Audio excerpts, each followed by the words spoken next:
Hello everyone, welcome to the geog class.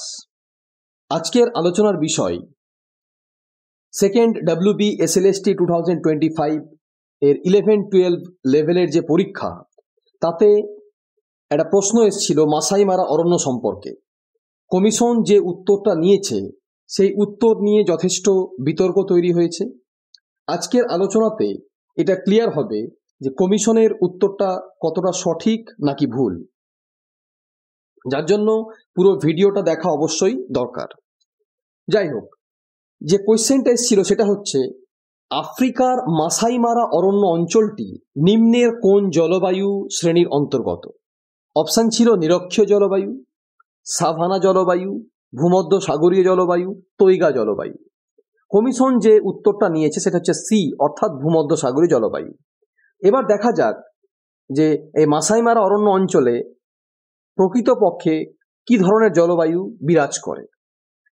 তো প্রথম reference আমি দেব, সেটা হচ্ছে ইউনেস্কোর অফিসিয়াল ওয়েবসাইট থেকে নেওয়া ওয়ার্ল্ড হেরিটেজ কনভেনশন এর যে পেজ, সেই পেজ থেকে স্ক্রিনশট নেওয়া আছে এবং নিচে লিঙ্কও দেওয়া আছে।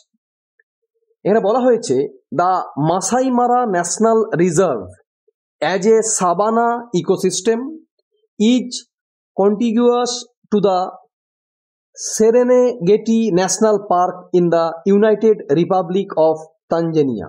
তাহলে এক্ষেত্রে কিন্তু পরিষ্কার বলা আছে যে মাসাই মারা ন্যাশনাল পার্ক, সেখানে কিন্তু সাভানা ইকোসিস্টেম বর্তমান। নেক্সট, মাসাই মারা the challenges of a world unique ecosystem, এটা একটা রিপোর্ট যার আইএসবিএন নম্বর সহ পুরো ডিটেলসটা এখানে দেওয়া আছে, যেটা মাসাই মারা সায়েন্স অ্যান্ড ডেভেলপমেন্ট ইনিশিয়েটিভ এর এটা অন্তর্গত। এখানে 24 নম্বর পাতায় পরিষ্কার বলা আছে, হেয়ার দ্য মারা river becomes the only permanent source of flowing water, providing a critical resource for the pastoralist Maasai community for watering of their livestock and for wildlife inhabiting the surrounding savanna grasslands.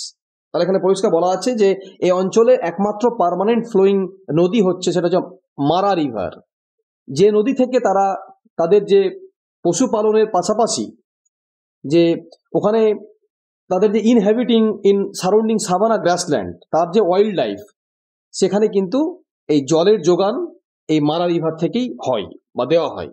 তাহলে এক্ষেত্রে কিন্তু পরিষ্কার বলা আছে যে এটা savanna গ্রাসল্যান্ডের মধ্যে অন্তর্গত। পরের যে একটা রেফারেন্স সেটা হচ্ছে wildlife and people conflict and conservation in Maasai Mara Kenya. এটা যে প্রকাশিত হয়েছিল mainly international institute for environment and development, এটা একটা কনফারেন্স বা ওয়ার্কশপ প্রসিডিং যেটা অর্গানাইজ করেছিল ডাইস ইউনিভার্সিটি অফ কেন্ট। এটা পাবলিশড হয় মার্চ 2003।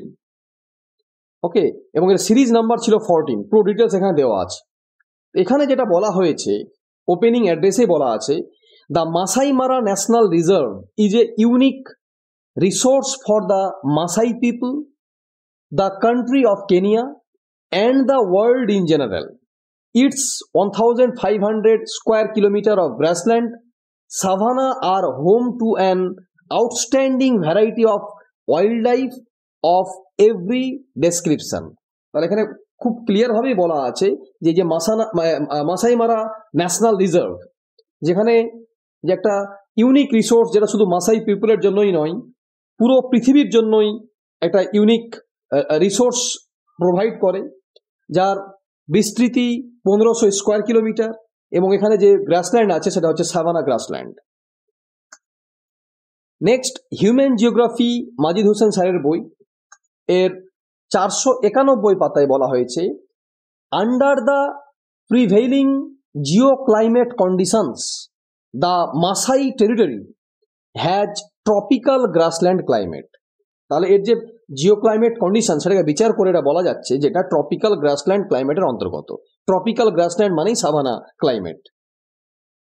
আর কি বলা হয়েছে, the areas which receive over 75 centimetres of rainfall are covered by tall savanna grass studded with loftier babul acacia. The savanna grass is more than 1 meter in height and the flat topped babuls. তাহলে এখানে পুরো যে ডেসক্রিপশনটা করা আছে mainly Babul বৃক্ষের যে description এখানে এই 3 লাইনে বলা হলো, এখান থেকে কিন্তু পরিষ্কার এই সাভানা গ্রাসল্যান্ড মাসাই মারারা যেখানে থাকছে সেটা যে সাভানা গ্রাসল্যান্ড সেটা নিয়ে কিন্তু আর কোনো সন্দেহ নেই, এখানে পরিষ্কারভাবেই বলা আছে। তো এটাই এখানে একটু বড় করে বলা হলো। নেক্সট কি, প্রচুর জার্নাল আছে এই সংক্রান্ত, আমি একটা জাস্ট এক্সাম্পল হিসেবে দিয়েছি যে accelerating savanna degradation threatens the Maasai Mara socio ecological system.